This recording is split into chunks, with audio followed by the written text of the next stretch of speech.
and it's my information, and that the radar essentially was fired. I see the president denies and he resigned, but it can only say he was not briefed properly.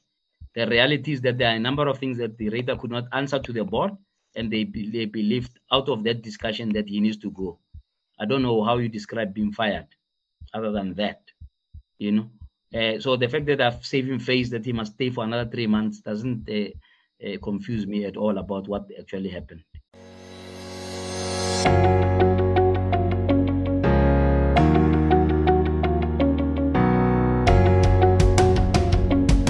Let's do this, ladies and gentlemen. Again, welcome to the #1 media company. This is WorldView, where we explore everybody's perspective on things that can broaden our worldview. Today, I have that discussion lined up that I've been looking forward to for many, many, many years. And it's finally happening. JJ Tabane doesn't need to be introduced. Many of you now know him as Professor Tabane now. He's linked with the University of South Africa, I believe. And he's the man who makes people talk. He's not. There are too many people in South Africa, in the media space in South Africa, who have these boringly polite interviews with the people that control, that loaded over our resources and control policy making for South Africa and everything else. But Tabane is the one man who doesn't blink when he asks them those difficult questions that should be asked. The question is then what happens afterwards. But anyway, JJ, I'm really delighted to see you here today. Thank you so much, my brother, and thank you for inviting me on your wonderful platform. It's very hard to have a conversation with somebody who does what you do, because you're not. I would like to ask you very difficult questions about why things are happening to South Africa that are happening. But maybe you and I can have a little conversation about here where I live in Switzerland. It's called Battayage. Battayage just means we're having a serious conversation about what's going on in South Africa. So you and I think we've been almost like we've known each other for a number of years, but it's almost like we've been dancing around each other. We haven't really sat down for coffee and had a chat, because we've been running parallel streams. We've been doing your own stuff. I've been running my own things. I think the first time we came together, you were linked. You were working for the Department of Environmental Affairs and Tourism. Yes. Wale Musa was still the boss there. Yeah. And absolutely. Yes. And you went into tourism. There were some great people there. I remember Crispy Oliver was the DG, very hardworking fellow. I really do like him. And others. Those people are not there anymore. They're probably now sitting on the sidelines watching South Africa move along in a direction they never even imagined. I spoke to Crispy actually a number of some year ago or so, and he said, this whole organization of South Africa into executive mayorships was a big problem in hindsight, because now you suddenly created all these big people who take themselves so seriously. You could have had just mayors. Now they're executive mayors with their cabinets, and many of them have gone on to make mistakes of taking executive responsibilities from people who are employed by municipalities into the political offices. And that's where the problem started, especially even in Cape Town, when Patricia de Lille was executive mayor there. I mean, what do you make of all this stuff? Look, thank you very much once again. It's interesting you raised that, because that's where I started my career. I started my career at the Department of Local Government. I don't remember what it was called then, but essentially what is called COCTA today. This is where I started my career, and one of my first jobs was to launch the white paper on local government. So you're asking me to remember something of 25 years ago, but I'll try. The idea was to make sure that politicians don't just behave like a board. A board comes after 4 months, talks and goes. Right. Whereas politicians are expected to dirty their hands a bit and serve the people, not necessarily overshadow their executives, but be able to do some hard work of consulting communities, of resolving problems that may be affecting the citizens of the municipality, and not just be people who meet in council and do nothing else. So that was the reason for having executive mayorship and having an executive committee of council. In other words, in between council meetings, then they would do the work of council and serve people and serve communities. That's really was the idea. The idea was not to create some big mini minister. But when you look back at it now, I mean, do you like, would you undo it or would you do it differently? No, I wouldn't undo it. I don't think the problem is the system as such. The problem is that we tend to deploy in those positions the worst amongst us instead of the best amongst us. Right. So, to tinker with policy and,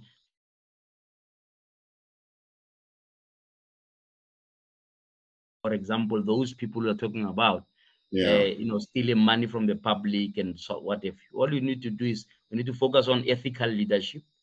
We need to focus on rebuilding our moral fiber as society. And then part of that is to appoint 7 leaders.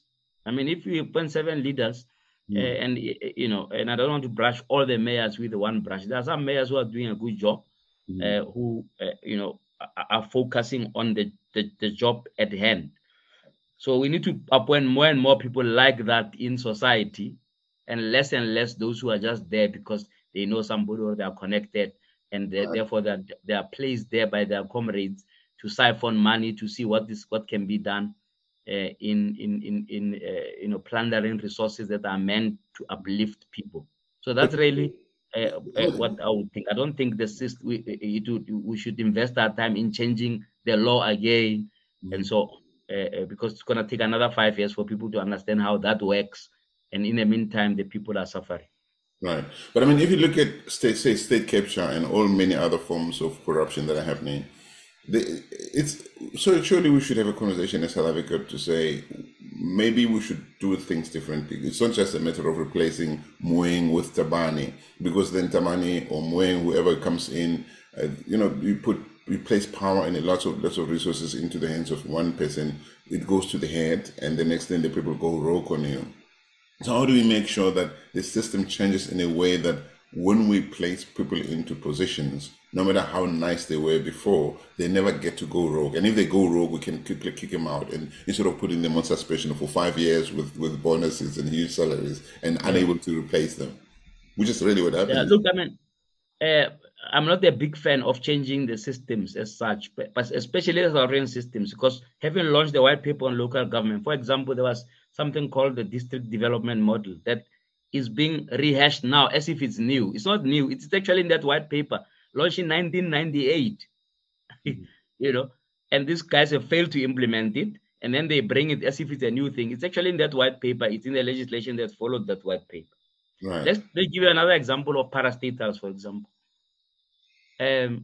What system would you change between how the ministers relate with boards and how boards relate with executives? That's in the law. It's clear that the minister cannot go over the board and instruct the CEO.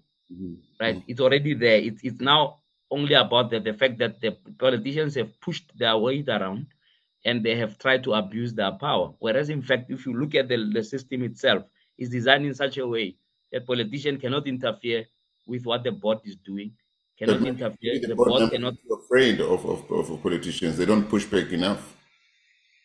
I beg your pardon?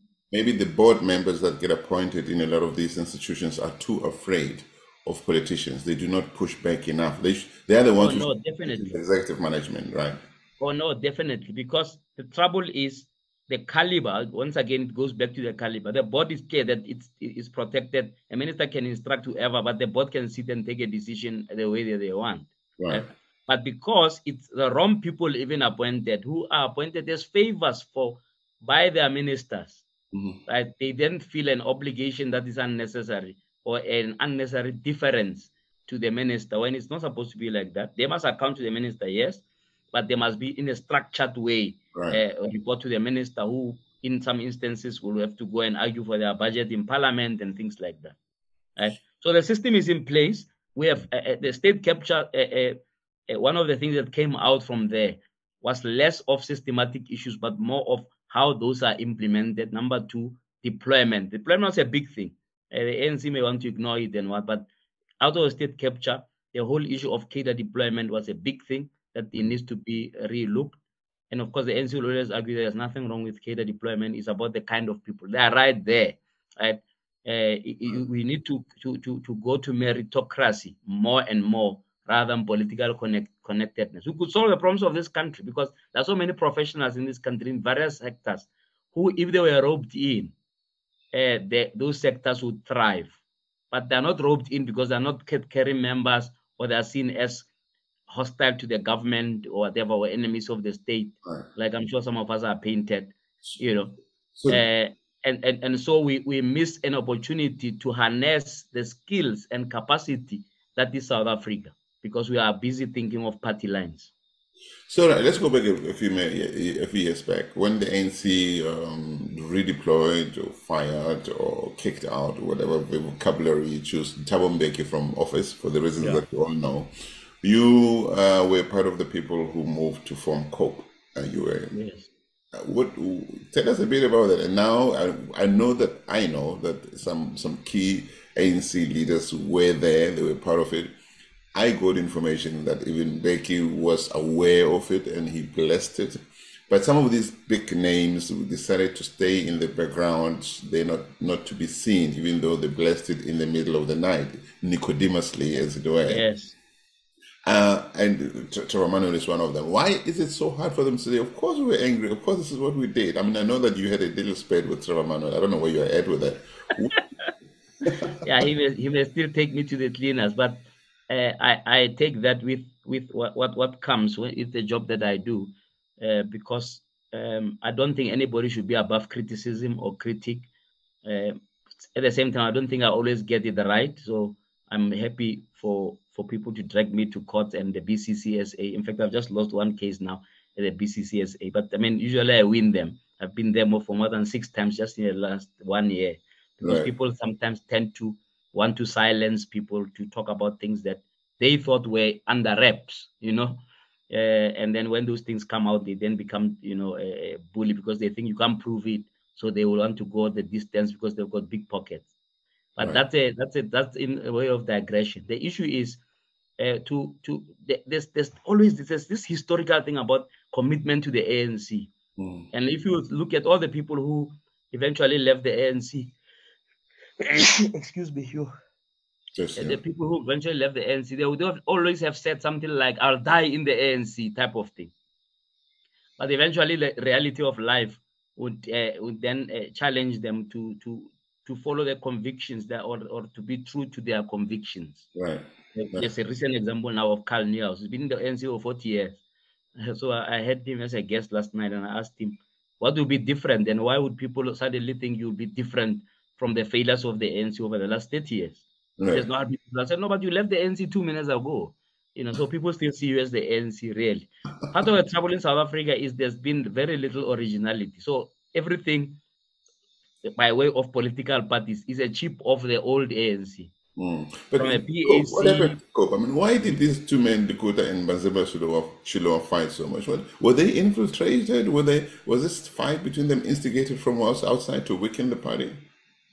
No, I doubt that theory very much because I was very, very much involved. These guys were just incompetent, right? Number one. Number two, they were hungry for power. A combination of those two things was a dangerous thing. Let me start with the second one. COPE has so much had potential. Right. If you talk in the future, and I hope you'll host Mbalula, he will tell you as head of campaigns that he had sleepless nights each time myself and Sipho Ngwema and Pale Samurudu spoke in the media. We spoke like we'll govern tomorrow. Right? So there was that potential because it was the first time that the ANC had a very serious split with some of its big leaders actually supporting a different party. That's true. So there was a big possibility that people could just switch their votes. And obviously when we're campaigning, we're not campaigning to lose. We're campaigning to win. And because of the Thabo Mbeki factor, the fire Thabo Mbeki, etc., there were some in the ANC, including the head of campaigns, who thought that this thing may just make them lose power. Yeah. The converse of that. Yeah, the converse of that was that Mbazima and Terra thought then they would be president. So they could smell power, because this thing actually had potential, But ironically, that fight for power made them lose because we eventually had to go and get some outsider like Reverend Dandala, to actually be the presidential candidate because the two of them couldn't agree on who amongst them could be the presidential candidate. And there were other presidential contenders in the background who, never came forward, as we have always said. So it failed because of hunger for power. It was a victim of its own potential, in that it was probably the biggest threat to the ANC in the longest time. And so people who were at the helm saw themselves as head of state. I mean, Terra Lekota saw himself as a Savimbi type person. He even wore this Savimbi like shirts and walked, like he's already a president. Yet in one mouth he would say, I didn't do this for position. I do this for service and what. Yet, he was insisting to be at the top of the list of MPs. It means that he wanted to make sure that should Cope win for some reason, which we all believed at that time, he would then be the head of state. Even after we got Tantala as a parliamentary leader, he still wanted to be in the list to parliament. And even worse, when Cope lost and got a couple of seats in parliament, he wanted to be the leader to parliament. And we told him, no, but you said you don't want position. He only had to ascend to that position once Dandala had left, was irritated by their squabbles. And Becky, what was his role in all of that? No, Becky was more of, someone who inspired this project, in that people were very angry about him being expelled, and they believed he still had a role to play.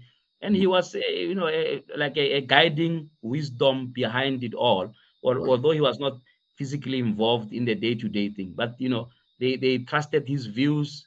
Remember, he's been in the ANC for 50 years. So, they made sure that they bounced ideas with him and so on. I know that they don't like reference to that, but that was the truth. Obviously, he was not a member. He didn't join. His mother joined, though, which was quite an interesting one. Right. So, he himself did not join COPE. He was simply a friend of the people like Mbazima, and so on. They remain friends, those people, even today. Yeah. Had it been a very successful project, would you have seen Becky openly embracing it? I can't talk for him. I mean, sometimes I don't understand him much in terms of how he would, throw his lot. But I think he had realized that he's past those kind of politicking, and he wants to play more of a role of a, if you like, a former statesman and so on, go around the world solving problems here and around the world, instead of being involved in a mud of party politics. So I don't think he would have put up his hand too much. I think he would have continued to play the role he's playing now, which is, more of a wisdom behind the scenes. So let's talk about Mandela. I see sometimes younger people in South Africa are angry. There's this thing that gets repeated, that Mandela was he betrayed the revolution. He gave too much over to the enemy, as it were. And these guys, the leaders, including Trevor Manuel, Ramaphosa, others who were there alongside Mandela in the early 90s, I don't see them standing up to say, "Big, stop. This man was not acting on his own. He was part of us. This is what we did." Why are people silent on those things? In the same way as they are silent on COPE. I mean, these people who were behind COPE, even if it failed, they should stand up and say, "Of course we did. And we did it because this is the reason for which we did." Why are people so quiet? As I always say, that we are all cleverer by hindsight. What options did Mandela have when he came out of jail after 27 years? And the issue is, if you look at what happened in the Bible, you can't have Moses live forever. At some point, a Joshua must take over. Right. So Mandela did his bit as our Moses to take us out of the troubled land, but we still all had the duty to pick up his spear and do more to go forward. He created the environment for us to actually build a new society. Right? It was not perfect, and in fact, some of the decisions are coming back to bite us, like land and so on. Right? But if you think about it, the fact that, let's take land as an example, the fact that it's 30 years and we're still having a landless situation for many people, it's not the fault of Mandela, because you've got successive governments after that had majority in parliament that could have amended that law or made that a big priority to say, guys, we had a settlement. Once the government of national unity was dissolved, we now had an opportunity to say, with the majority we still had, even in the second election, let's amend the constitution to do what it's supposed to do. So to blame Mandela after 30 years is a true cop-out. Mandela did his bit. The land issue, if we look at Zimbabwe, we like to say, okay, we're going to do it, but not the way the Zimbabweans did it.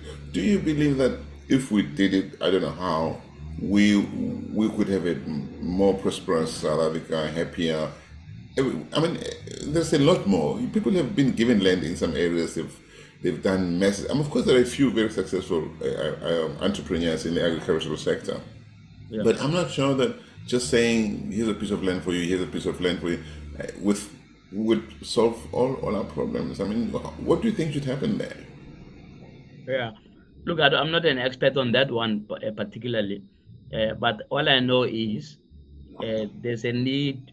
The same way that people thought it's impossible for a political settlement to happen in 1994. It was unbelievable for some people. They couldn't picture, those people who were in prison and so on coming out and becoming ministers and presidents. So right now we can't picture how we can deal with the issue of the fact that almost 80% of this land is owned by white people, and black people, who are the majority by far, are squashed into the rest of the 20%. There's something unjust about that. Yeah. So I've had some discussions with some Afrikaners, for example, who are representing, let's say, the AfriForum. I think it was. Right. And I try to simplify the matter and say the way the land issue is skewed, it won't be outrageous to make an example that you may find that there's a white person or a white family that owns, let's say, 30 hectares of land. 30. But they live in 2 hectares. And they are not even farming. Right. If they are farming, they will farm with maybe another 2 or 3 hectares. So they've got 25 hectares that is just sitting. Let's suppose it were given to, say, a number of black people. Do you think that would make them prosperous? Or it's just a matter of transferring land, right? I mean, I totally am also against the skewed or land ownership patterns in South Africa, but I'm saying we also have to do it in a way that it is accompanied by programs, serious programs, to support people, use land in a way that contributes to their own lives, but also to the country, really. No, absolutely. And that's why I'm trying to give you a very micro example. So let's take this farm of 30 hectares. These guys are using 2 hectares to live on and another 2 or 3 hectares to farm. That's already a huge land, just that part alone. And in any event, they may not have a capacity to till 30 hectares. The rest is just land that they can use as collateral or whatever. On that same farm, there are workers who have been working that land forever. And in fact, if you gave them that land, they would know what to do, because those are the people who work on the land in any event to start with. So it's not like you're going to go, and fetch JJ, the one who doesn't know anything about agriculture, and say, oh, here's a piece of land, what can you do? Right? Not that is also impossible, because we can create new agriculturalists as we encourage young people to go into careers that are useful for the economy. Agriculture must be at the top of the list. Yeah. When they finish there, then they should have land to work on, right? So I'm just looking at the situation where somebody must engineer that conversation, and not a far-fetched thing of expropriation. They just get people out of their land and they must be landless after that. No, you say no, but how do we redistribute? You are sitting with 30 hectares of land. You don't need it, right? You only need this that you are using. Even if you only held on to half, you still have 15 hectares that you are not using, and yet there are people next door who are starving. So that kind of conversation has to happen. I'm not sure of the mechanics of it, but the opposite, which is do nothing.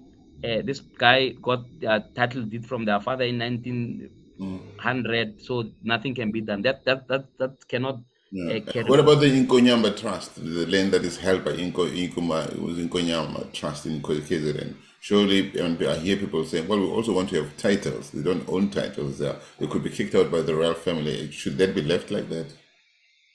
No, I don't think it must be left like that. And I think that debate is already water under the bridge. But obviously, because of electoral machinations, the ANC doesn't want to tackle it. Kgalema Matlante's commission has already spoken on that issue. Yeah. Then Goyama Trust was a fake thing that happened straight before the elections, with people trying to hive off land, so that that land doesn't come under contention when the new government takes over. We know the history of that, right? Yeah. And I'm sure if you go to the king and say that, you're not going to win. But there's nothing stopping a discussion on Ngoyama and how that can be devolved to people in that area of KwaZulu, so that they have titles like you are saying.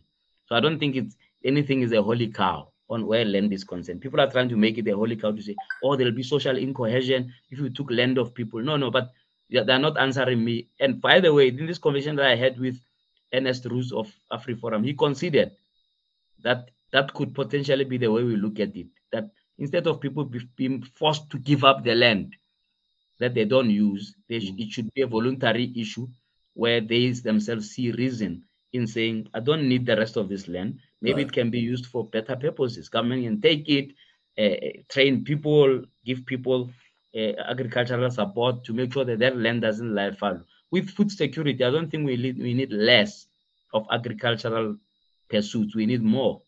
Yeah. Okay. JJ, let's talk about your most favorite interview guest and your worst. I mean, like you invite also people onto your platforms all the time, and some are really fun, some are not. What frustrates you? Who's the best? Who's the one person that you really, really enjoy interviewing, and who's the worst for you? Over Yeah, time. I've never had to ask that Good, question, and but ugly. I'll give you a broad category. I like guests who push back. Who? I don't like guests who roll over and die because I'm firing them with questions. Okay. So somebody like a Helen Zille pushes back strange things, and it gives you an opportunity to really test your own understanding of things. She really can say some outrageous things about history, about the society, and so on. And you always have to push back. And she can also dabble in patronizing you very fast. She could say something like, I don't know how old you are, and maybe you look at me, they think I'm 25. I feel just 10, 50. So when somebody talks to me like, I can't understand 1980, what happened in 1980 during the uprising, I just laugh at them, because I was actually at university in Because 1989. you look 25 years old. I mean, I like, know, do you dye your hair like I do? Because but yeah, my the hair genes gets of my father. My father is 86, and if you look at him, you will think he's 50. right. So it's got nothing to do with me exercising and so on. I don't do that much. That's just to do with the genes in the family. But anyway, so a guest like that would try to test your resolve. I mean, I was an activist since I was 13 years old, Mm. and I understand the South African political environment. I've been in it for years, and so I don't want a guest coming there and trying to to educate me about the history and so on. I mean, I had a guest on a panel, I think from the Free Market Foundation, who said, I'll take you to the township to see real poverty. I mean, honestly, to take me to the township. I grew up in the poverty of Right. rural areas and what. I don't need to be taken to a township to understand. So anyway, Helen Zille category of people who debate. They Yeah. debate you. But And she comes with facts. Okay, apart from the patronizing, yeah. she has stuff to put on the table, right? No, she's a consummate politician. I just don't agree with her views, And because I'm not a journalist, I'm more of just a media personality, or somebody who has a media platform. Right. I don't worry about people accusing me of being biased or stating my view. Actually, I tell them their view. They can deal with it. When I question them, it's because of the perspective I have. I Right. don't do merely what is called devil's advocate kind of interviews. In fact, when I push back, it's probably what I've studied, what I have come to believe, and so on. And then the person must deal with that view. You see, so that's the kind of guest that I like, and I've had a few of such. I'm not sure about the West guest. I really truly I'm not sure. But the West interview probably was with Mogoeng, where we spent half an hour talking about arguing about vaccines, and he was very upset. And interestingly, I had called him there to celebrate him as having finished his 10 years as Chief Justice, not to fight with him. So last year, that was quite one of the highlights, Right. of an interview that went very wrong when it was meant, in all honesty, it was just supposed to be a good day at the office. Do some of your guests try to tell you what to ask them and what not to ask them? I've been quite lucky in that before I got into air, into radio and TV, Mhm. I was a columnist for many newspapers. A columnist for Sunday Times, for the Business Day, for the Star, for what was called the Huffington Post, and I wrote a full book where I wrote letters to politicians Mhm. to tell them exactly what I think of them. Right. So by the time I got on air, they understood that they cannot play that game. Right? That this is a different kettle of fish. And I can tell you now, since 2016, probably only one or two guests try to say, what are you going to ask me? They know already. We're talking about everything. We're talking about the state of the nation. That's my theme. When you come there, I want to ask you everything. I just And say to many them, times no, just it's sit not the there. guests you deal with, it's the communication people around them who either protect them, who try to protect them. That was another interesting one. So I've always been blessed with very good producers. My first producer, Bongis Kosana, and I had direct access to the ministers, Right. particularly. So we had little time for their handlers. The Mhm. handlers were told, I'm going to JJ's interview, and they make it happen. Not, please, can we get the minister? On some where we have good relations, yes. But the idea is to literally text the minister and say, please, when are you coming to my show? Sometimes it takes us 4 or 5 months for them to agree, but eventually they agree. And when I meet them at these functions, I talk to them the same way and say, when are you coming? And then they instruct their people to make it happen. So we're not a typical media interview request where we will write and they come to you after 3 months and say yes or no. It's more of a dynamic conversation. Do And you, what is interesting is that while first time is difficult for them to come, because once they see how the others are being grilled, they say, hey, I'm not going to go there. And they don't agree too quickly. right. Once they are there, almost 99% of them say, wow, it wasn't so bad. Why? Because they have a whole hour to explain themselves. Whereas if they are on 7:02 in the morning with Bongane Bingo, they have 10 minutes or 5 minutes. And they are cut to, and they are told, the time is running out. Right. Let's go, let's go. Whereas Right. in the case, we are very relaxed. We have an hour. On radio, I used to even do an hour and a half to 2 hour interviews with some of the people. I did a 3 hour interview with Julius Malema Mm. after he had been running for Was a it long was it the first time? Was it easy the first time to get him into studio? Because I've been trying to speak to the EFF. It's really really hard to get them in. Yeah. No, it it took long, and it took a lot of lobbying and so on. And I tell you what also is, and even today, it sometimes confuses the people. So I write a letter to Julius Malema, a very vicious letter in my book, where I criticize him about the policies that he's pushing and so. So his underlings and people around him were very angry with me on his behalf. And so they blocked us because I didn't have a direct personal relationship with him. They blocked us for months until one day, I think because he was very close to the owner of the station at that time, Given Makari, there was an agreement that no, he can come. But even in that interview, there was no prescript to say this is off the table. That's why it took 3 hours. Nothing was off the table. Right. You know, and remember, some of these guys, I went to school with them. So they some of them come thinking we're going to show him, he can't be better than us, type of thing. Right. Right. And so that's how lucky I have been, or blessed I have been, in that my guest, although it's a grilling session, in fact, somebody used to call my radio show a slaughterhouse, right? They come back because they realize, no, this guy is fair, Right. one startling thing We was need to there's a focus on chap the called negative, the one thing there's a that. chap, Yeah. yeah. There's a Tell me, fellow called Bongo. I don't know whether you know him. He was a minister of state security. yeah, that man, he's still in the courts. Isn't he? Was from He's in a Limpopo. court, yeah. So I used to use him as an example of corruption. Each time I wanted to state a person who's really corrupt, I would say Bongo this, Bongo that, And then he was found not guilty Right. for the things that were making cross reference. Right. And then he was ready to come to the show. Now he says, yeah, when am I coming? And I said, no, come. So I thought it was going to be a bloodbath on that day. Right. That he was going to say, "You've been insulting me for months on end.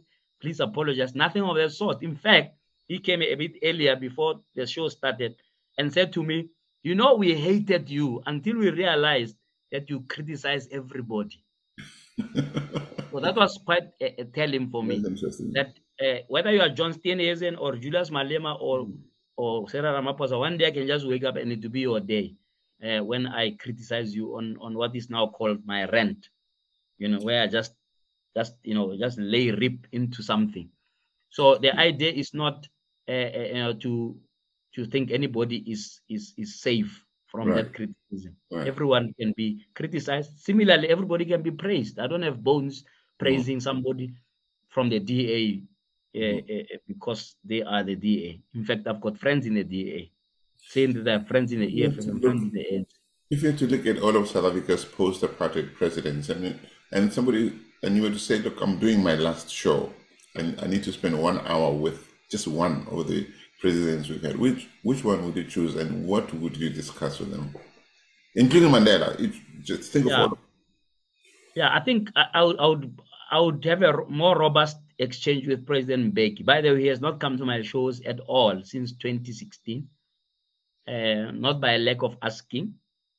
But I think that our energies are not aligned yet. Right. Yeah. I talk a lot to Mrs. Mbeki. Actually, she watches my show a lot, and she often comments when I have people on and so on. So I try to take advantage of that and say, when can I have the president, man? You know, she says, well, I'll ask, but I can't promise you that she will say yes. You know. Right. So I think if I would want to interview both President Mbeki and President Zuma. Those are the two people that I would like to interview before I retire from television. And I think it will happen. My producer is working hard to try and make that miracle happen. What's the one thing President Zuma, I'll even be willing to go to Nkandla and broadcast live from there. Right. And what's the one question you'd ask Mbeki? What's the one question you'd ask Zuma? Well, unfortunately, with Mbeki, I would like to ask him whether, in hindsight, he's now 81 years old this year, right? Would he have handled the Zimbabwe and the HIV/AIDS situation differently? Or does he still insist that he did what he had to do at that time correctly? Because those two things defined his presidency. In fact, my master's thesis was based exactly on that. I was told to go and cut it by half because I had analyzed both the HIV/AIDS situation and the Zimbabwe situation. Right. I was asked, no, cut it by half. Pick one, pick your battles. So I decided to go with the Zimbabwe thing. But so I would like him to reflect on that to say, does he think he could have handled the Zimbabwe situation better? You know, yesterday there was a news clip on Zimbabwe about the opposition being rounded up and arrested for gathering. And I was thinking, interesting. I was thinking yesterday, why is South Africa and never say anything as part of SADC and so on? Why South Africa never say anything in Swaziland when the people there are oppressed, And there's been over the years a kind of moral erosion of South Africa's influence in the region and in the world. If you look at even how they express themselves on this Ukraine-Russia conflict and what, are no longer being seen as a shining light of anything. No, the moral high ground is lost, absolutely. Yeah. So Mbeki used to be very steadfast about the fact that Zimbabweans must solve their own problems. But actually, he's now hip-hop in the world now, assisting other countries to solve their problems. Yeah, but he famously said, what crisis, when they were asking him about Zimbabwe? Absolutely. In fact, there's a book with that title, Crisis, What Crisis? Yeah. And it tells communicators exactly what not to do in a crisis, which is try not to acknowledge it. Exactly. So that's what I would ask him. Okay. And I think he knows that I'm going to ask him. There's no way we can have an interview with him without talking about the HIV/AIDS debacle and Zimbabwe debacle. I know, and people may think he's tired, but it's an important point of reflection. Yeah. Right? One of the things that I always say about the HIV/AIDS thing was a reflection on the poverty of our politics. In that you've got all these parties in parliament, right, who could not do something that the treatment action campaign did by forcing government to actually do the right thing on the HIV/AIDS treatment issues. But yet they were in parliament, paid the salary, with full teams there, researchers and all of those lawyers, etc. But they couldn't take on the government. It took a small extra parliamentary party or force or NGO like TAC to get the entire Mbeki administration to stop their nonsense of AIDS denialism. So that would be the thing. Then right. for Zuma, obviously, to be the state capture thing, he's managed to run away, and he has done everything to run away from answering, including going to prison. I mean, He's still running. So I don't know how lucky I'll be to get him to answer anything in an interview where he's not obliged. Where he was obliged, where he set up his own commission, where he was under oath, he lied and ran. Right. Right. And that's part of why he doesn't think he will come to my show, because I'm not going to nurse him on that. Maybe he'll send Mani to represent him. No, Mani would. I like Mani very much. We have good banters, but he's not Zuma. He must bring the real man. Mbeki also famously, notoriously suspended Vusi Pikoli. Few people talk about this in order to defend Jackie Slave. I'm sure you will remember that. And so he threw this man out while Pikoli was working the wilderness on suspension. The changes happened. Mbeki was fired, removed, whatever you recall, redeployed. And then Mutlante famously or notoriously went to Vusi Pikoli to say, hey, dude, look, we prepared to give you, to hand you back your job, provided you don't touch the old man, Zuma. And Vusi Pikoli said, no, there's no way I can do that in my position. And then Mutlante, basically Mbeki threw this dude, Vusi Pikoli, under an oncoming bus driven by Mutlante, and Mutlante just rode over him. Yeah, not just in South Africa, but everywhere else in the continent and so on. Heads of state are not famous, they are not famous for keeping their hands clean when it comes to the judiciary and when it comes to prosecuting authorities, right? And they will deny it, but eventually people around them tell us that these people have instructed the police to arrest so and so, right? So I wasn't surprised with the Pikoli thing of Mbeki, because I can tell you for sure that he had a vested interest in how Selebi is or is not dealt with by the prosecuting authority. I think that would be enough to say that, to say it's not unique to Mbeki, In fact, people are blaming Ramaphosa now for the NPA not arresting people. Why are they doing that if they want him to keep his nose clear? But also, Ramaphosa is not, as president, he can't instruct the NPA to arrest or not to arrest somebody. The NPA should have the balls or whatever else they need to say this person needs to be called in. It shouldn't be up to, the minute the president starts doing that, even if it's right, he's going to be accused of playing politics. So he shouldn't be doing that. The NPA should have the kind of leader like Pikoli was, who says, Mr. President, and he did it out of courtesy, he didn't have to do it. That man over there is hurting our democracy. We're going to go. That's theoretically the case. Yeah. Right. That's theoretically the case, but in practice, the heads of state tend to interfere because that's why they think they can exercise their power and deal with their enemies. Right. And one believes or hopes that Ramaphosa is not doing that, and the NPA will do its job. He has empowered them enough, to do their work. He didn't just resign. Right. Just. But do you think moving ESCOM into the Greater Mantashes department is the right way? It's the right move? I asked the question, what will he do, which he was unable to do now, because he was never excluded from discussions, from cabinet, from working with Pravin, and all of those things. So I really just think that they're just moving musical chairs on the Titanic. Yeah. You understand? The thing is sinking. To say sit here, not sit there, and listen to this music. I don't know if you saw the movie. People were sinking while the band was playing. That's where we are now. Gwede is not going to wave any magical wand. The cabinet is incoherent in terms of what it needs to be done on this situation. That's why they don't even mind contradicting each other. The only thing that will be silenced by Gwede taking over and Pravin out of the way is that they will not be debating their failure on, publicly. Right? But I'm not aware that Gwede has a better solution than Pravin had. Do you Just think he's the most powerful politician in South Africa, given his position in the ANC? And I mean, it looks like he can get whatever he wants. Or is it Biggie Clear? Looks more to me like.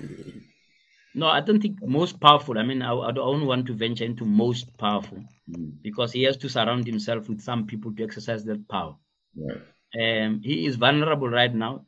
You know, he was mentioned in a state capture report. So that's why he had to make sure that Cyril remains in power, because then both of them have a scandal hanging over their heads. Right. So that way they can sort of protect each other, you know. Bekele is very good for Cyril in terms of the KZN lobby, and it has worked because the KZN lobby failed to take over the ANC. And part of what Bekele is good for is not the policing, it's more the political cover for Cyril Ramaphosa. So we're not going to see solutions to South Africa. I mean, this is where we're at in South Africa. We've been for a number of years. We're stuck between what is going on in the African National Congress and what's happening, the impact of it on South Africa. So while the ANC continues to suffer from within, South Africa pays the price. It's almost like South Africa is being held captive by events and movements. Yeah. Look, I'm a prisoner of hope. People always accuse me of giving the ANC too much leeway, although even when I criticize them, they still don't change that view.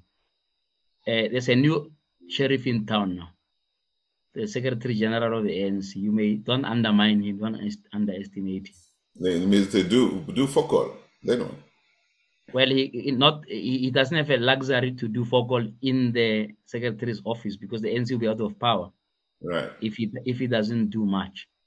So I'm confident that that's the last ace that the ANC can play. I mean, forgive the pun, because ace was the previous general secretary. But is it good for South Africa that the ANC stays in power beyond 2024, in your view? Not in my view. In my view, we need a change. But as a person who has observed the politics, I think that South Africa hasn't switched. The electorate hasn't switched from historical loyalties to competence and meritocracy as a way of determining the vote. So they'll complain now, they'll riot and so on, and then stop for a day to go and vote for the ANC. Then the following day riot again about the fact there's no water, they don't link the two easily. If they have, the ANC would have been out of power after Mbeki. Yeah, well, also if the ANC didn't really control, they are likely to be back in power in 2024. You know. Do you think the IEC does exactly what? There's no influence on the IEC, really? Look, there's no evidence. I mean, we can only suspect that the IEC, is seen or is expected by the ANC to make sure that no disaster happens of losing the overall elections. Because if you remember what Gwede Mantashe said to the vice president or the vice chair of the IEC, it was very suspicious because he laid into him, and criticized him as if he owed him something. And when I interviewed that man, and he said him, they were expected to do or to allow certain things to happen, and he pushed back, and that's how he got into trouble. Exactly. So I think we still have good men and women who will make sure that doesn't happen in the IEC, because you cannot get the whole commission to conspire, Yeah. So I'm not worried about that. What I'm worried about is that the opposition hasn't presented a firm alternative for people. And so people default to say, better the devil we know, Anyway, I wanted to just say before we wrap that I believe that Mbalula is going to make a difference. I just spoke to him this morning, actually, interestingly, about the power situation, because I said to him, your ministers are quiet, ANC is quiet, you're under fire.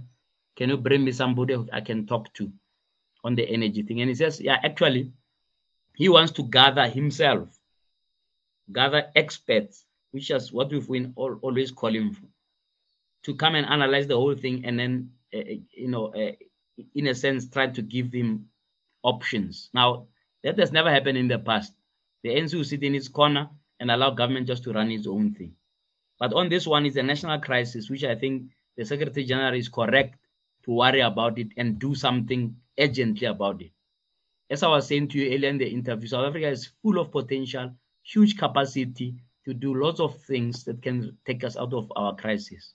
The problem is we don't harness that enough.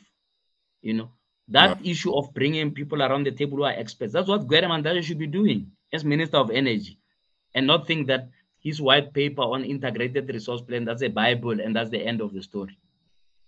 Right. I mean, they should listen to the experts and not think, okay, where do the tenders go if we do things this in this particular? Because the suspicion out there is that it's all about where the money goes. Even if we come with the best solution to ESCOM, if that best solution doesn't help somebody get richer, it doesn't seem to help. I mean, the whole issue of, But I think we're at the crossroads. If you hear what people are saying now after stage 6 load shedding, the ANC will be silly not to change tack on this one.